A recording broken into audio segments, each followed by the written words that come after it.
So today we went with Christian Aid and one of their partners here in Nial called Unido, and what they showed us was a clinic that Unido are running, and there was lots of people being treated for things like malaria and bilharzia, and people with various diseases that have caused them to get diarrhea. But one of the most common complaints, sadly, is severe acute malnutrition in infants and very young children. So particularly the under fives are very vulnerable to food shortages and also to not getting a balanced diet.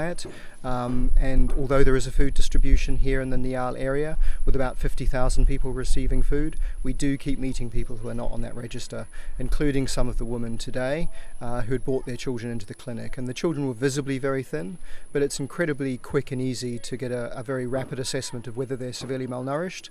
There's a little tape that you put around the child's upper arm, and it's color coded.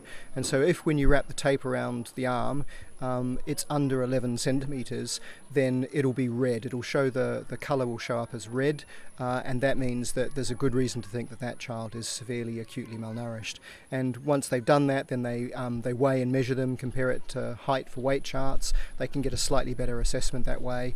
And then if the child is severely malnourished, they go onto a feeding program. So the child gets plumpy nut, which is this sweetened, enriched type of peanut butter, really, and it's something that most children eat very readily. And so if a child isn't dead, regardless almost of how malnourished they are, if they're not dead when you start them on plumpy nut, they almost always make it, which is amazing, because a few years ago that never used to be the case. There were lots of children, sadly, who by the time they started to get treatment, they were too weak, and the treatments available at the time weren't quite good enough. So they tended to be based on milk powder and cereals and oil, and they weren't as palatable, and they needed clean water, and they needed to be mixed, and they were more complicated for health workers and more complicated for mothers and less attractive to kids. And so sadly lots of the kids that started on them didn't make it. Most did, but quite a substantial proportion didn't, and that just isn't true anymore.